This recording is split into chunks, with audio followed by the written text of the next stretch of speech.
Fixed exchange rate और flexible exchange rate, और what is that ideal system, वो हमारा degree of exchange rate flexibility क्या होना चाहिए, क्या वो रेंजेस होने चाहिए जहाँ पे सेंट्रल बैंक इंटरवीन करे.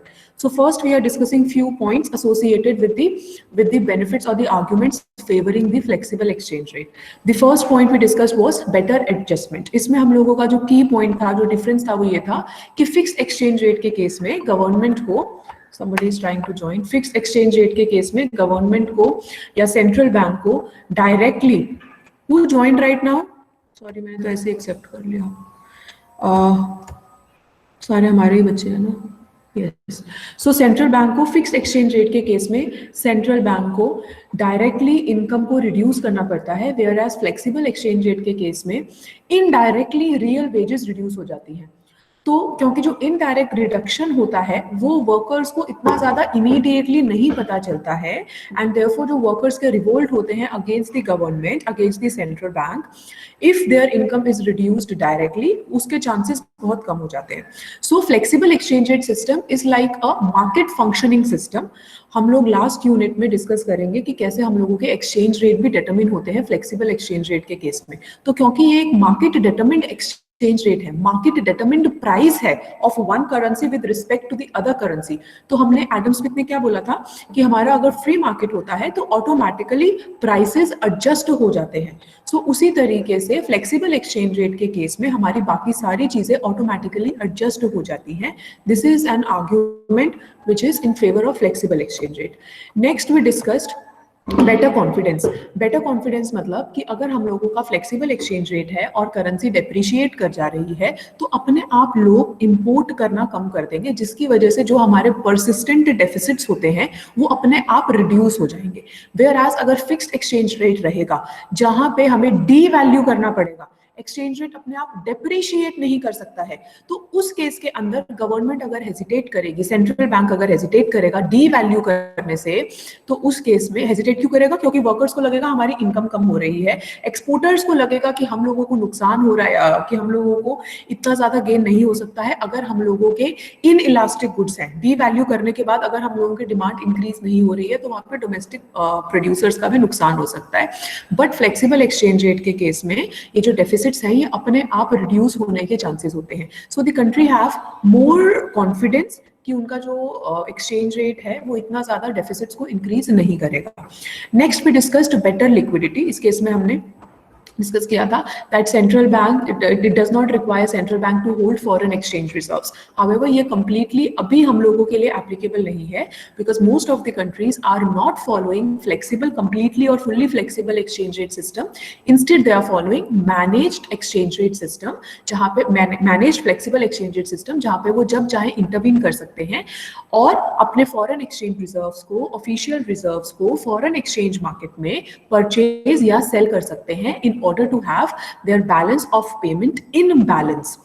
So these 3 points we discussed yesterday. Then we discussed gains from freer trade. हम लोगों को ज्यादा होते हैं, पैसो प्रॉब्लम अवॉइड कर सकते हैं, जो जैसी पैसो प्रॉब्लम हुई थी जिसमें मेक्सिको ने पेग कर लिया था यूएसडी की टर्म्स में, और यूएसडी बहुत एप्रिशिएट होता जा रहा था, जिसकी वजह से मेक्सिको को बहुत नुकसान होता जा रहा था. तो ऐसी प्रॉब्लम्स हमारी अवॉइडेबल हो जाती हैं अगर हम लोग फ्लेक्सिबल अडॉप्ट करते हैं और फिक्स अडॉप्ट नहीं करते हैं. तो नेक्स्ट इज, ये चीज हमको आज यहाँ से स्टार्ट करनी थी, that is optimum currency area.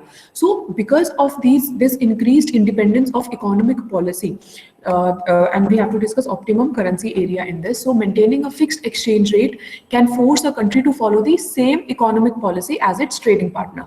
ये हम लोगों ने कल एग्जाम्पल आई थिंक डिस्कस कर लिया था, कनाडा एंड यूएसडी वाला, जिसमें यूएसडी की वजह से जो कनाडा है उसको भी अपना मनी सप्लाई इंक्रीज करना पड़ गया था. I hope you guys remember, we discuss this yesterday. Second bullet, आप फर्स्ट बुलेट यहाँ पे देखिए, फर्स्ट पैरा के नीचे जो फर्स्ट बुलेट है, this will put upward pressure on the Canadian dollar, forcing the Bank of Canada to sell the Canadian dollars to maintain the fixed exchange rate. देखो अब अगर किसी को ये कंफ्यूजन यहाँ पे हो रहा है ना, सेल कैनेडियन डॉलर्स, ऑल्दो हमने ये चीज ब्रीफली मैक्रो में डिस्कस की थी कि कैनेडियन डॉलर्स सेल करने पड़ेंगे हमको economy foreign exchange exchange market में। अगर ये चीज फिर भी क्लियर नहीं हो रही है तो ये चीज हम लास्ट यूनिट में डिस्कस करेंगे, जहां पे हम ये देखेंगे कि करेंसी की डिमांड कैसे आती है, करेंसी का डिमांड कर्व डिटरमिन करेंगे, करेंसी का सप्लाई कर्व डिटरमिन करेंगे, और उसके बाद आपको ये सेलिंग और परचेजिंग और ज्यादा क्लियर हो जाएगा with the help of diagrams. वो हम लोगों का लास्ट यूनिट में आएगा। सो अगर अभी ये वाली स्टेटमेंट भी समझ नहीं आ रही है तो बस इतना समझ लो कि अगर हम अपनी करेंसी को किसी और करेंसी की टर्म्स में पैक करते हैं तो उस करेंसी में जो भी चेंजेस हो रहे हैं अपनी करेंसी को सेव करने के लिए हम फोर्स हो जाते हैं कि हम भी वैसे ही चेंजेस करें, जिसकी वजह से डोमेस्टिकली हमको बहुत ज्यादा नुकसान हो सकता है, और डोमेस्टिकली अगर नुकसान होगा तो वो because of this increased economic independence बाकी सारी कंट्रीज में भी स्पिल ओवर हो जाएगा। Now, so yes, from here we have to start today. The advantage of flexible exchange rates in allowing independent action has been put in a different and intriguing way in the so-called optimum currency area argument, and this was developed by Robert Mundell and Ronald McKinney. आपको Mundell-Fleming model याद है? हमने Mundell-Fleming model किया था. Do you guys remember? Mundell-Fleming model किया था fixed exchange rate, flexible exchange rate वाला. Mundell-Fleming model याद है? Fixed exchange rate, flexible exchange rate में मॉनेटरी पॉलिसी काम आती है, फिस्कल पॉलिसी काम आती है. Then we also discuss that impossible trinity से you don't remember Mundell-Fleming model? मतलब ऐसा नाम भी आपको याद नहीं आ रहा है सार्थक? It was very very important. मतलब चलो उसका इन डेप्थ आपको याद ना आ रहा हो पर Mundell-Fleming मॉडल नाम भी याद नहीं आ रहा है. Mundell-Fleming model.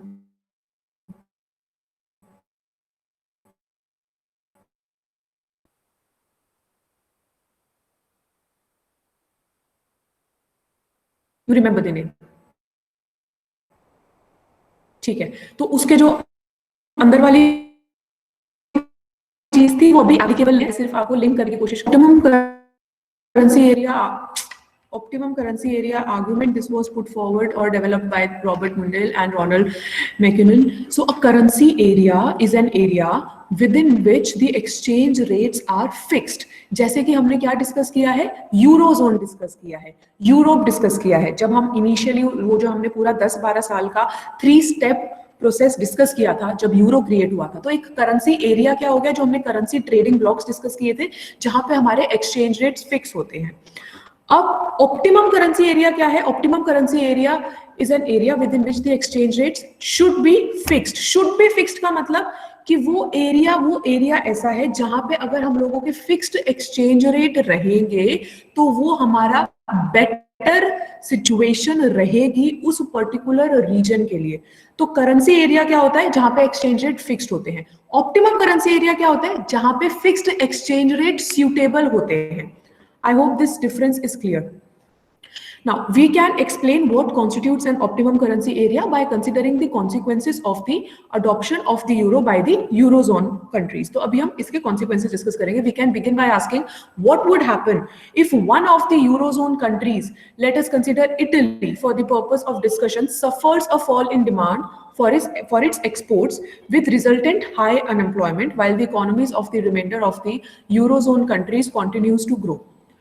So, मैंने आपको पहले भी बोला था कि करेंसी एरिया अगर हमारा ये यूरोजोन क्रिएट हुआ है, यूरोप क्रिएट हुआ है, उसका पर्पस क्या है कि जो भी हमारी 21 कंट्रीज हैं, इन कंट्रीज में अगर 1-2 कंट्रीज के अंदर प्रॉब्लम आती है तो वो हमारे टोटल करेंसी को इतना ज्यादा इंपैक्ट नहीं करेगी क्योंकि वो करेंसी बाकी 20 कंट्रीज के अंदर बहुत अच्छा रोल प्ले कर रही है.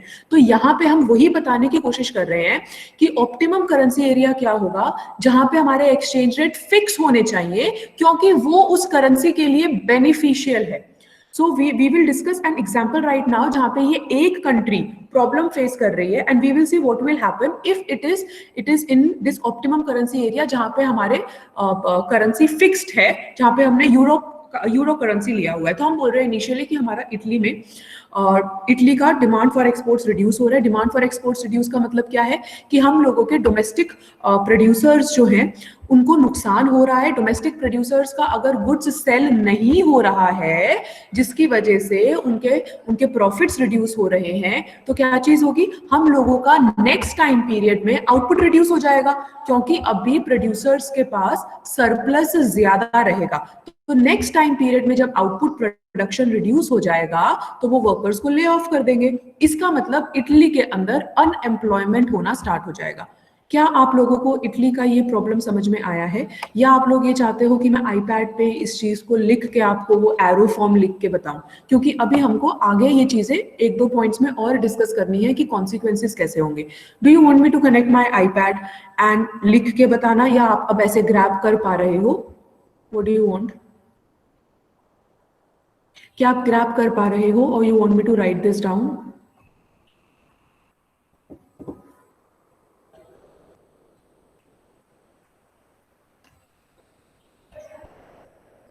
Ayushi, Abhishek, Anjali, Anurag, Ashu. It's fine like this. Others also, please. Vidisha, it's fine. Okay. ठीक है, चलो। प्रॉब्लम हमें समझ आई, हम लेट हो रहे हैं, वो मैंने आपको एक्सप्लेन कर दिया। जबकि जो बाकी सारी इकोनॉमी, बाकी सारी जो कंट्रीज हैं यूरोजोन के अंदर, वो फ्लरिश कर रही है, तो कोई अभी प्रॉब्लम नहीं आई है। सो इन ऑर्डर टू यूज, अब अगर इटली चाहेगा कि हम क्या करें कि हम लोगों का ये प्रॉब्लम क्रिएट ना हो, या ये एक्सपैंड ना हो, या इससे बाहर कैसे निकले। So in order to use this monetary policy to offset the fall in demand and ease the unemployment in Italy, the monetary authorities would need to expand the money supply। अब आप देखो, मुंडल फ्लेमिंग मॉडल पता है कैसे associated है यहाँ पे? क्योंकि मुंडल फ्लेमिंग ने क्या बोला है कि हम लोगों का फिक्स्ड एक्सचेंज रेट के केस में मॉनेटरी पॉलिसी हेल्पफुल होता है। याद है आप लोगों को? फिक्स्ड एक्सचेंज रेट के केस में मॉनेटरी पॉलिसी इफेक्टिव होता है, फिस्कल पॉलिसी इतना इफेक्टिव नहीं होता है। ये मुंडल फ्लेमिंग मॉडल का कंक्लूजन था, जो हमने 4 केस डिस्कस किए थे, विद डायग्राम्स डिस्कस किए थे। तो यहाँ पे ये एसोसिएटेड चीजें कैसे हो गई? मुंडल ने ही ये ऑप्टिमम करेंसी एरिया आर्ग्यूमेंट दिया, और फिर उसी को यूज करते हुए ऑप्टिमम करेंसी एरिया में हम लोगों का मॉनेटरी पॉलिसी इफेक्टिव होता है, उसी के थ्रू सोल्यूशन प्रोवाइड करने की कोशिश की। So in order to use monetary policy to offset this fall in demand in exports to expand the money supply. Money supply अगर हम लोगों का एक्सपैंड होएगा, लोगों के पास ज्यादा पैसा आएगा, एंड इन टर्न क्या हो जाएगा कि हमारी इकोनॉमी फिर से ग्रोइंग वाले ट्रेंड पे आ जाएगी। सो देखो, चलो ठीक है, बाद में बताती हूँ। So I hope this bullet is clear. So while जो हम लोगों का कॉमन करेंसी है, this can be done only by the European central bank. हम डिस्कस कर चुके हैं कि बाकी सारे छोटे छोटे सेंट्रल बैंक्स को उनकी करेंसीज के साथ देख के कि कैसे हम कन्वर्ट करेंगे। हमने पूरा एक्सचेंज रेट भी डिस्कस किया था कि किस किस रेट पे चेंज हो रहा है, और फिर एक यूरोपियन सेंट्रल बैंक क्रिएट कर दिया गया था। तो ये जो मॉनेटरी पॉलिसी एक्सपेंशन की बात है ना, क्योंकि कॉमन करेंसी है, ये सिर्फ इसी भी कर सकता है। इटली का अपना सेंट्रल बैंक तो नहीं करेगा, क्योंकि वहां पे हम यूरो अगर यूज कर रहे हैं तो, जिसकी वजह से क्या होगा, पूरे के पूरे रीजनल ब्लॉक में, पूरे के पूरे यूरो जोन में मनी सप्लाई इंक्रीज हो जाएगा।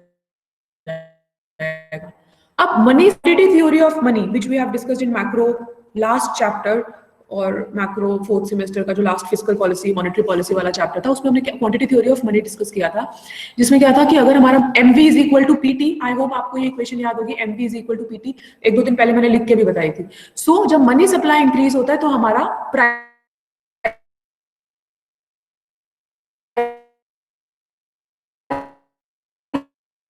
लेवल इंक्रीज हो जाएगा।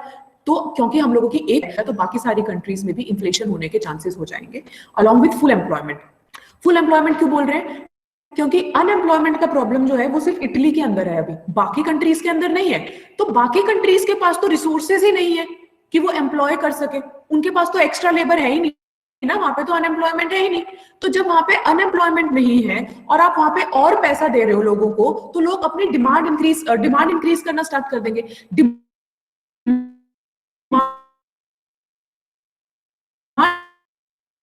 और फैक्टर सर्विसेज नहीं है, और आउटपुट नहीं हो सकता है, तो हमारा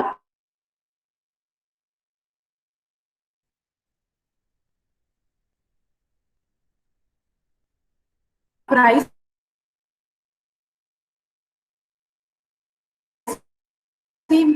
इंक्रीज करने पॉलिसी विद अ कॉमन रही है, तो बिजनेस फर्म्स उस एक्स्ट्रा पैसा को यूज करते, बोरो करते, इंटरेस्ट रेट लो किया हुआ है, जिसकी वजह से हमारा आउटपुट इंक्रीज हो सकता था।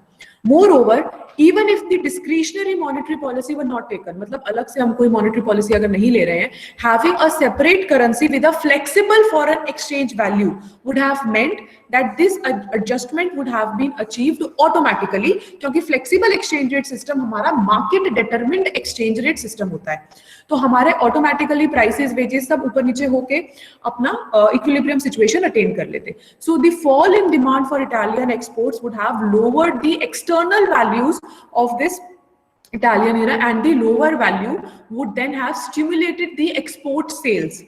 And in addition, this lower value encourages investors to build up plants in Italy and take advantage of the cheap Italian wages vis-a-vis wages elsewhere. अब जहाँ पे भी ये wages की बात आ गई तो आपको immediately क्या सोचना चाहिए? अच्छा, हम यहाँ पे factor payments के बारे में बात कर रहे हैं. It means that we are talking about which theory? हमने फैक्टर एंडोमेंट थ्योरी किसने दिया था? फैक्टर एंडोमेंट थ्योरी डिस्कस किया था ना. What is the basis of trade? What is the basis of trade? कौन सी थ्योरी में डिस्कस किया था? यूनिट 1 में. Do you guys remember? पूरा जिसमें हमने डिस्कस किया था what is the basis of trade, flow chart बनाया था फैक्टर सर्विसेज फैक्टर पेमेंट्स को लेके. कौन सी थ्योरी थी? व्हाट वाज, किसने दी थी? What was the name of the theory? ये यूनिट 1 का बता रही हूँ. रिकॉर्डिंग से पढ़ रहे हो ना राहुल या बाकी लोग? कौन सी थ्योरी थी यूनिट 1 में? फैक्टर एंडोमेंट थ्योरी डिस्कस की थी. उसके बाद किसी को भी याद नहीं है? अच्छा, 2 ऑप्शन देती हूँ. एडम स्मिथ की थ्योरी, एक ही नाम याद है एडम स्मिथ, कहीं पे भी लिख दो.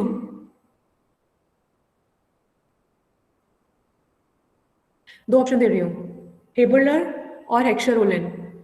हेबरलर और हेक्सर ओलेन दे तो दिए. हेबरलर और Heckscher Ohlin.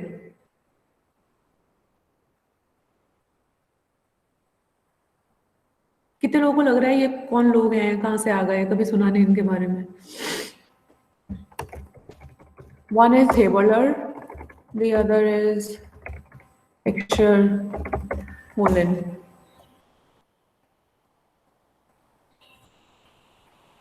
Who said that the second one? What about others? Who said that the factors, the endowment of the factors and factor supply is the basis of trade? Nice names. Wow, beautiful. But unfortunately, nice names, just the names will not help you, Kashish. इतना अगर attend कर रहे हो Heckscher, इतना clearly बताया था आप लोगों को, मतलब इन लोगों की मैंने हेक्सर ओलेन फैक्टर एंडोमेंट थ्योरी, हेबरलर ने अपॉर्चुनिटी कॉस्ट थ्योरी दिया था, बहुत क्लियरली बताया था. हेक्सर ने इनिशियली ये थ्योरी दी थी. ओलेन हेक्सर के पीएचडी स्टूडेंट थे, उन्होंने इसको फर्दर एक्सपैंड किया था. मतलब रिलेशनशिप्स भी इन लोगों की एक्सप्लेन की हुई है मैंने आपको, फिर भी यानी क्या कर रहे हो? Heckscher Ohlin theory. तो अब जब पता ही नहीं है तो आप लिंक कैसे करोगे यार चीजों को? सो यहाँ पे जैसे ही आपने ये लाइन हमने पढ़ी ना, in addition a lower lira encourages investors to build plants in Italy and take advantage of the cheap Italian wages vis-a-vis wages elsewhere. Immediately यहाँ पे हमारा क्या होना चाहिए? ओ, cheap Italian wages, इसका मतलब यहाँ पे फैक्टर पेमेंट्स की बात हो रही है. तो यहाँ पे हम लोगों का हेक्सर ओलिन थ्योरी ने क्या बोला था फैक्टर पेमेंट्स के बारे में, वो हमें रिकॉल हो जाएगा. क्या बोला था फैक्टर पेमेंट्स के बारे में? कि अगर हम लोगों के फैक्टर सर्विसेज फैक्टर पेमेंट्स कहीं पे लो है तो बाकी सारी कंट्रीज उसका एडवांटेज लेने की कोशिश करेंगी, जिसकी वजह से वहां के गुड्स का, जो लेबर इंटेंसिव गुड्स होंगे इटली के अंदर, उन गुड्स का एक्सपोर्ट इंक्रीज हो जाएगा. और उन गुड्स के एक्सपोर्ट के इंक्रीज होने की वजह से जो रियल वेजेस होंगे इटली के अंदर with respect to the other countries, वो भी हमारे इंक्रीज हो जाएंगे. स्टॉल्पर सैमुअल्सन था हम लोगों ने हेक्सर ओलिन थ्योरी के बाद. स्टॉल्पर सैमुअल्सन थ्योरम ने बोला था कि जो भी हमारा कैपिटल इंटेंसिव या labour intensive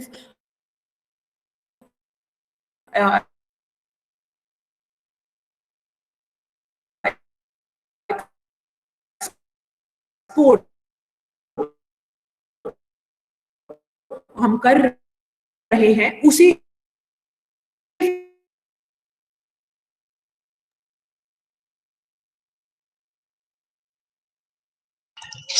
excuse me ma'am, ma'am बहुत ज्यादा लैग हो रहा है मैम, आवाज नहीं आ रही बिल्कुल।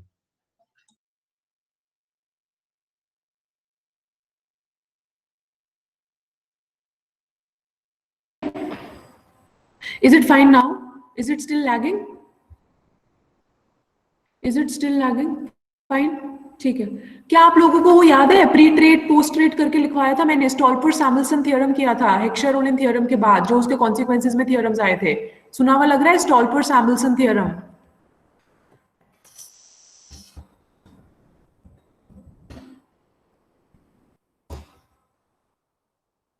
याद है ऐसा कुछ? यार देखो, आप लोग रेगुलर क्लास अटेंड कर रहे हो ना, अभी मेरा ऑब्जेक्टिव सिर्फ आप लोगों को ये जो हमारा सिलेबस है वो तो हम करेंगे ही, बट हम चीज़ों को कैसे लिंक कर सकते हैं जो हमारी ऑलरेडी प्री अटेन्ड नॉलेज है, उसको हम कैसे इंटरकनेक्ट कर सकते हैं जो अभी हम करंटली पढ़ रहे हैं। This is something that we should try to develop not only for your studies but otherwise also.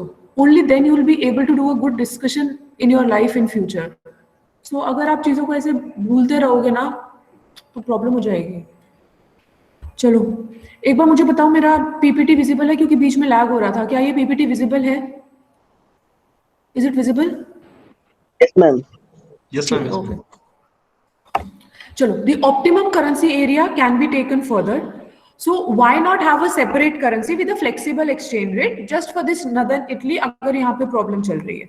Then a fall in demand for the manufactured goods produced largely in the north of Italy would cause a fall in the value of this hypothetical northern Italian currency, stimulating other industries to locate in the same region जहाँ पे problem चल रही है. So a separate currency would also allow discretionary policies to solve the economic difficulties specific to that region. And if northern Italy, तो फिर हम बाकी उसके लिए क्यों नहीं flexible कर सकते हैं अगर एक place के लिए कर रहे हैं? We can even extend this argument to US. Why should there be a separate northeastern dollar or a separate northwestern dollar? क्यों हम लोगों ने उसको ये जो United States किया था हम लोगों ने, how many countries were united while forming this USA? How many countries were united while forming this USA? USA, how many countries? 50 countries. देखना इसको जरा। चलो anyway, तो ये अलग अलग करेंसी हम क्यों नहीं रख सकते हैं? क्यों हम लोगों ने एक ही करेंसी रखी है? And then this is another example, they are saying कि अगर हम लोग अलग अलग करेंसी रखेंगे तो अलग अलग अपना इंडिपेंडेंट मॉनेटरी पॉलिसी लो। प्रॉब्लम क्या है? सो what limits this problem? क्या होता है? We can begin our answer by saying that there is no need to have a separate dollars if the people in the northwest are prepared to move where opportunities are plentiful, so that unemployment does not occur. और यही case कहाँ पे था? Europe के अंदर। वहां पे तो फ्री मूवमेंट थी ना हम लोगों की। Free movement, again if you go back to Heckscher Ohlin factor endowment theory, if there is free movement of the factor services तो अनएम्प्लॉयमेंट की तो बात ही नहीं आती। रियल वेजेस तो ऑटोमेटिकली इक्वल हो जाएंगे हम लोगों के। So we need a separate currency for areas from which factors of production cannot move or prefer not to move. जबकि यूरोप के अंदर हम लोगों ने क्या किया था? 10-12 साल का स्टेप बाय स्टेप प्रोसीजर करके free flow of factor services भी किए थे।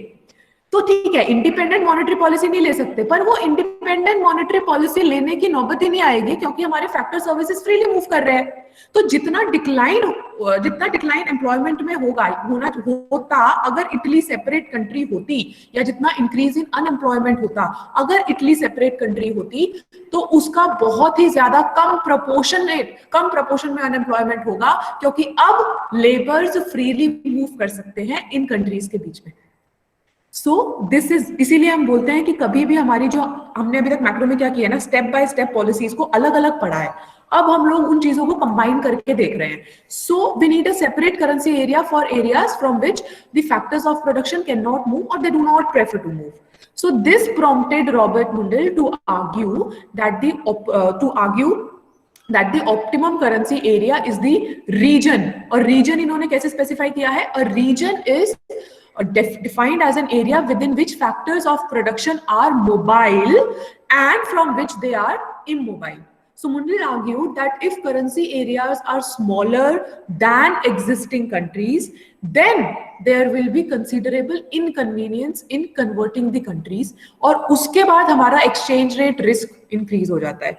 This risk might be difficult to avoid with forward contracts and the other usual risk reducing devices, क्योंकि इसमें हमारा currency area small है. Currency area क्या होता है हम लोगों का, जो हमने अभी पढ़ा था ना, जहाँ पे हमारी same currency, जहाँ पे हमारा fixed currency होता है. तो हम स्मॉल करेंसी एरिया के बारे में क्या बोल रहे हैं, अगर हमारी सिर्फ 4 कंट्रीज हैं, सिर्फ 4 कंट्रीज हैं जहां पे उन्होंने कॉमन करेंसी अडॉप्ट की हुई है, तो वहां पे अगर 2 कंट्रीज के अंदर भी प्रॉब्लम हो गई ना, तो वो तो दूसरी कंट्रीज के लिए बहुत ज्यादा नुकसानदायक हो जाएगा, क्योंकि वो 2 कंट्रीज इतनी कैपेबल नहीं होंगी कि बाकी 2 कंट्रीज को जो उसमें डिक्लाइन इन एम्प्लॉयमेंट है उसको कवर अप कर पाए.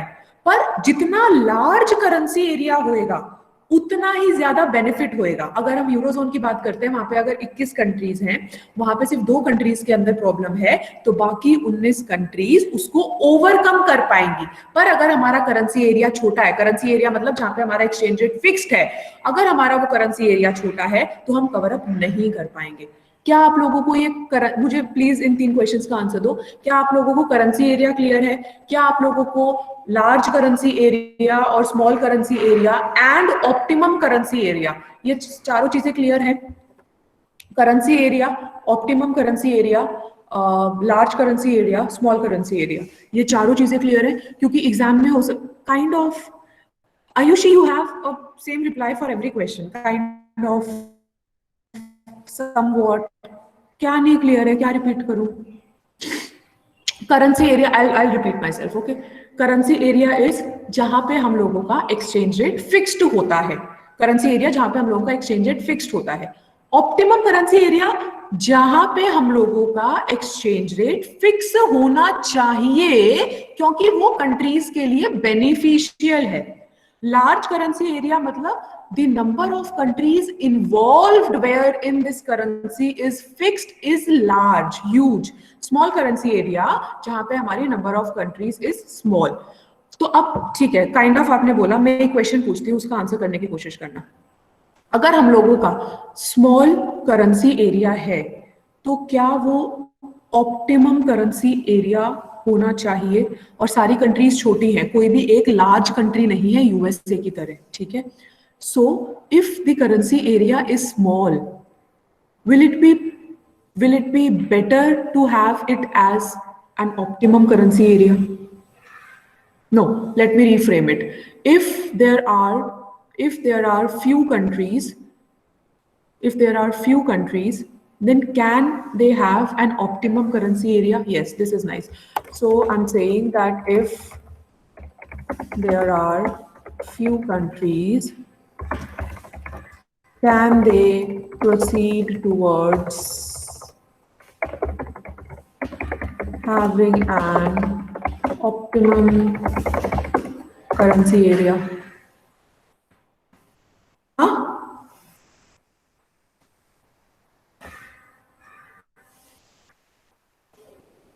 ओके, मैं इसमें एक और वर्ड ऐड कर रही हूं, ठीक है? फिर बताना.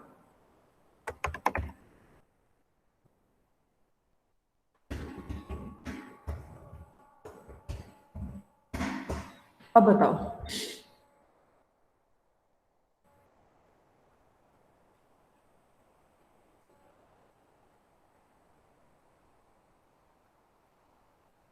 मैंने एक वर्ड ऐड किया है, अभी बताओ.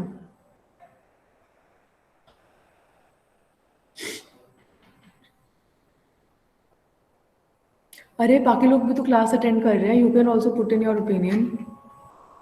आप लोगों को मैं डबल दिख रही होंगी. मैं स्टॉप शेयरिंग कर रही हूँ बिकॉज आई थिंक ये चीज़ हमें क्लियर चाहिए. बताओ. विदिशा, अविनाश, कशिश, देवांश, राहुल, मुस्कान, सार्थक, Anjali, please answer. I am not going ahead. Sarthak, you are lost and you are completely absent-minded. I'm not taking attendance and I'm not giving you attendance.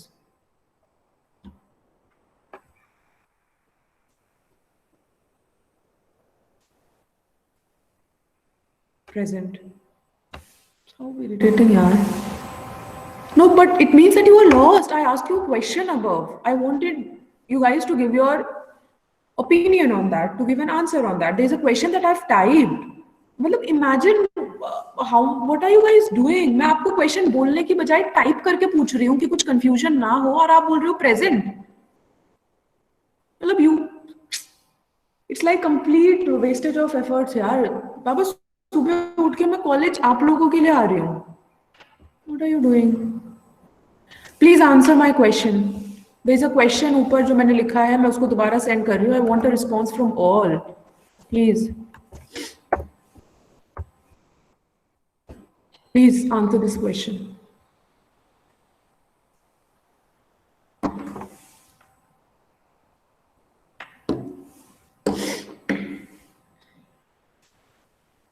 Ayushi, where are you? Vidisha?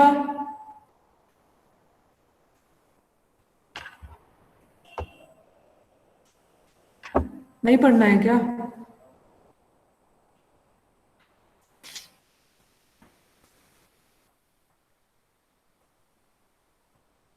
And what if Ayushi, if ये जो small countries हैं and less number countries हैं, तो उस case के अंदर हम लोगों का अगर एक कंट्री में प्रॉब्लम आ गया है या दो कंट्री में प्रॉब्लम आ गया है, क्या आपको लगता है कि ये जो छोटी कंट्रीज हैं जिनका नंबर भी कम है वो इस प्रॉब्लम को ओवरपावर कर पाएंगे और इस करेंसी को डिक्लाइन, जो अगर हम लोग फिक्स एक्सचेंज रेट लेते हैं तो इस करेंसी को डिक्लाइन होने से, डेप्रिशिएट होने से बचा पाएंगे? But remember, in euro there are large number of countries. In euro there are large number of countries. I am saying that there are few, that is less number of countries, and they are small countries.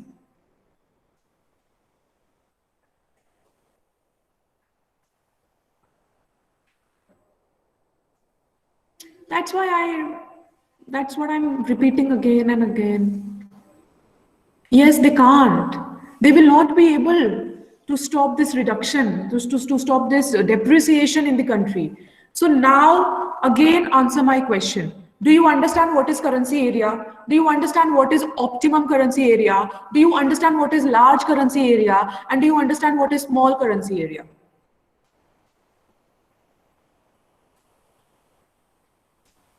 Ayushi, I hope your kind of is now converted to a confident yes.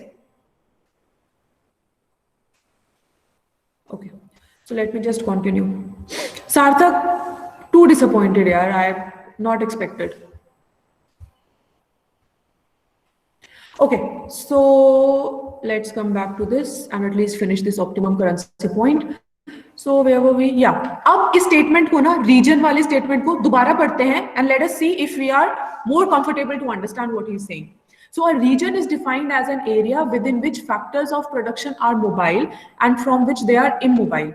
So Mundell argued that if currency areas are smaller than existing countries, then there is considerable inconvenience in converting the currencies and there is exchange rate risk in local business activity. And this risk might be difficult to avoid with forward contracts and the other risk reducing devices. जो भी devices हम adopt करने की कोशिश करेंगे इस currency को fall से बचाने के लिए, वो devices हमारी successful नहीं रहेंगी. जैसे कि हम लोग कौन से devices use करते हैं, जिन्होंने finance पढ़ा हुआ है वो इन words के साथ comfortable होंगे. Forward markets, future markets, options market. जिन लोगों ने नहीं पढ़ा हुआ है, इस वाली यूनिट के बाद हमको यूनिट 4 में यही मार्केट्स डिस्कस करनी है, वहां पे ये चीजें क्लियर हो जाएंगी. अभी आप सिर्फ करेंसी एरिया और इन चीजों पे फोकस करो. नेक्स्ट वी आर सेइंग, अगर इस पॉइंट इस बुलेट में किसी को प्रॉब्लम है, please let me know, I will explain. होना नहीं चाहिए वैसे अभी. Now next is that is the optimum currency area, like so many other things, is limited by the size of the market. And in addition, thin currency markets. Thin currency markets का क्या मतलब होता है? जहां पे हम लोगों का जो कंट्रीज है जो रोल प्ले कर रही है वो कंट्रीज बहुत कम है. आप लोगों ने माइक्रो के अंदर ना थिन मार्केट्स पढ़ा होगा. थिन मार्केट्स क्या होता है? जहां पे हम लोगों के जो मार्केट प्लेयर्स होते हैं वो बहुत कम होते हैं. उस चीज के लिए हम लोग थिन वर्ड यूज करते हैं. थिन माने पतला, बहुत कम प्लेयर्स हैं उसके अंदर। सो जहाँ पे थिन मार्केट्स होती है वहां पे मोनोपोलिस्टिक स्पेक्यूलेशन ज्यादा हो जाती है नेचुरली। अगर कम लोग हैं वहां पे, कम प्रोड्यूसर्स हैं, कम मार्केट्स हैं, तो वहां पे मोनोपोलिस्टिक सिचुएशन होने के चांसेस ज्यादा हैं, where by powerful interest rate might try to manipulate the prices. So Mundell therefore limited the optimum currency area। optimum currency area मतलब जहां पे fixed exchange rate use होना चाहिए to something at least as large as a nation, and this makes the problem one of asking which countries should have a common currency or alternatively fixed currency। किन किन countries को ये चीज adopt करनी चाहिए। सो एक तो फैक्टर ये हो गया हम लोगों का कि हम लोगों की अगर फ्यू और स्मॉल कंट्रीज हैं तो वो हमारा ऑप्टिमम करेंसी एरिया को लिमिट करती है, उन कंट्रीज को ऑप्टिमम करेंसी एरिया में एंटर नहीं होना चाहिए, ज्वाइन करके एक करेंसी नहीं होनी चाहिए।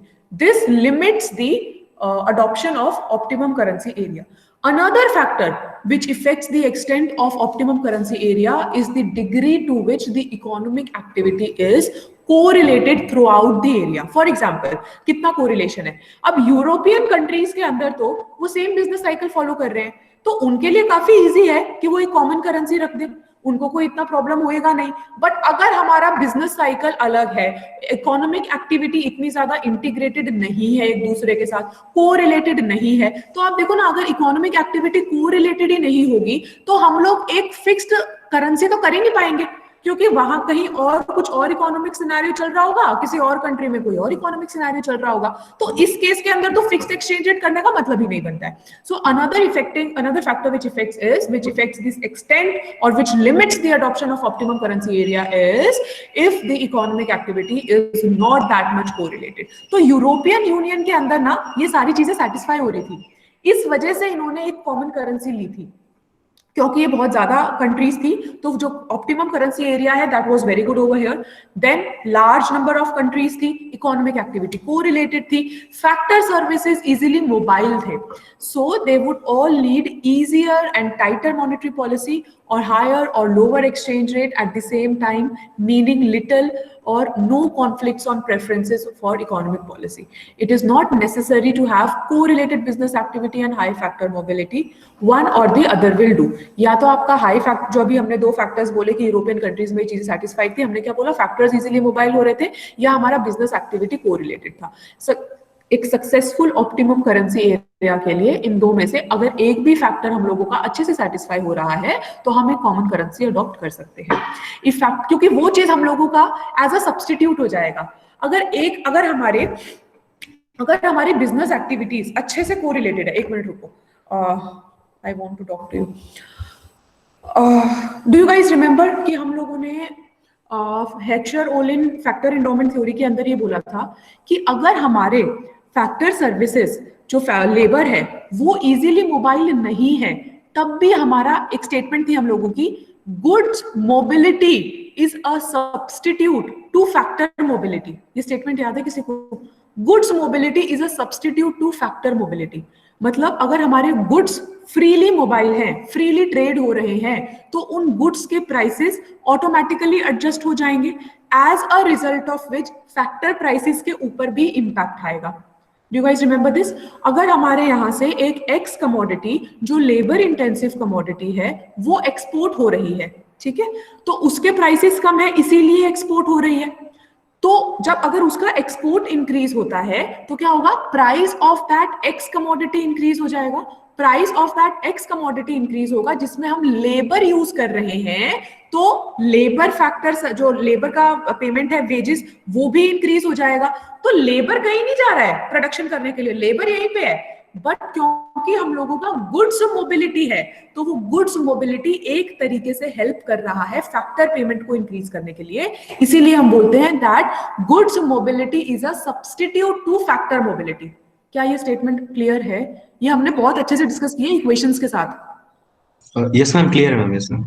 ओके, सो अब यहाँ पे हमने क्या बोला कि हम लोगों का एक ऑप्टिमम करेंसी एरिया के लिए दो फैक्टर्स जो है वो है business, correlated business activity and second is high factor mobility. दोनों में से अगर हमारी एक भी चीज सेटिस्फाई है तो हमारा वो ऑप्टिमम करेंसी एरिया रहेगा। क्योंकि अगर हम लोगों का अच्छा कोरिलेशन है बिजनेस एक्टिविटी में, मतलब कि एक चीज का अगर इंक्रीज हो रहा है तो दूसरी चीज भी अगर हमारी इंक्रीज हो रही है, दूसरी कंट्री की भी बिजनेस एक्टिविटी इंक्रीज हो रही है, तो अगर फैक्टर मार्केट में कुछ प्रॉब्लम होगी तो वो उसको कवर अप कर पाएगी, इवन तो फैक्टर्स कहीं नहीं जाएंगे, इवन तो फैक्टर्स कहीं मोबाइल नहीं है। दूसरी तरफ हम क्या बोल रहे हैं, अगर हमारे फैक्टर्स मोबाइल है और हमारी बिजनेस एक्टिविटी अच्छे से कोरिलेटेड नहीं है, तब भी क्या होगा, फैक्टर्स मोबाइल है, एक जगह कुछ प्रॉब्लम आई, एक बिजनेस में कुछ एक नेशन के बिजनेस में कुछ प्रॉब्लम आई, इकोनॉमी में कुछ प्रॉब्लम आई, तो क्या होगा, फैक्टर्स इजीली मोबाइल होंगे एंड इन टर्न वो बिजनेस एक्टिविटी को क्योर करने में हेल्प होंगे। एक एग्जांपल देती हूँ, सपोज कि एक कंट्री के अंदर अनएम्प्लॉयमेंट चल रहा है, ठीक है, दूसरी कंट्री के अंदर हमारी डिमांड इंक्रीज हो रही है, वहां पे बहुत अच्छे से इकोनॉमी ग्रो कर रही है, तो जहां पे अनएम्प्लॉयमेंट चल रहा है वहां से फैक्टर्स कहां चले जाएंगे, इस कंट्री के अंदर जहां पे हमारा इंक्रीज इन डिमांड है पर वहां पे फुल एम्प्लॉयमेंट है, तो उन लोगों को फैक्टर सर्विसेज की जरूरत है, तो फैक्टर्स मोबाइल होंगे तो उस कंट्री के अंदर जाएंगे, as a result of which उनको हायर वेजेस भी मिलेंगे क्योंकि वहां पे अभी डिमांड ऑफ लेबर ज्यादा है। तो क्योंकि फैक्टर्स वहां जाएंगे, फैक्टर्स का इनकम इंक्रीज होगा, वो इनकम इस कंट्री को भी इफेक्ट करेगा, as a result of which इस कंट्री में भी बिजनेस एक्टिविटी फ्लरिश करने लग जाएगी। So either of the two factors, that is a correlated business activity or a high factor mobility, will ensure that the currency area will be optimum. It will be helpful for the countries to enter into a currency area. क्या ये चीज समझ आई?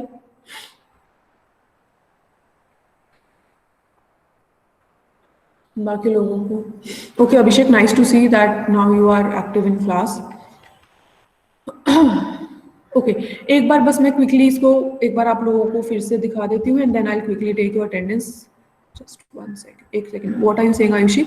But full employment है तो factors के जाने के बाद वहां, आयुषी फुल एम्प्लॉयमेंट है बट वहां पे मैंने क्या बोला, इकोनॉमी फ्लरिश कर रही है, डिमांड ऑफ गुड्स इंक्रीज कर रहे हैं, तो उन लोगों को जरूरत है प्रोडक्शन को इंक्रीज करने की, पर उनके पास अभी लेबर नहीं है, फुल एम्प्लॉयमेंट है।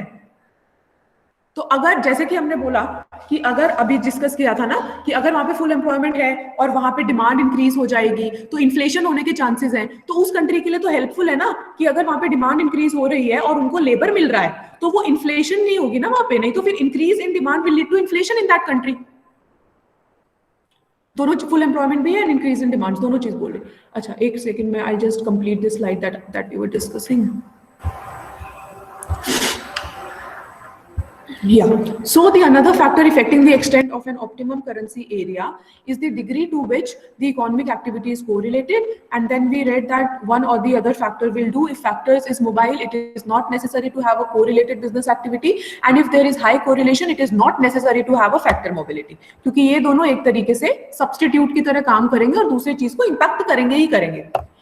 Okay, अब इसके अंदर हमारा दूसरा एग्जाम, मतलब basically we are discussing more about euro adoption and all these things, ये कल करेंगे क्योंकि अभी इन एनी केस नहीं हो पाएगा। What is the time?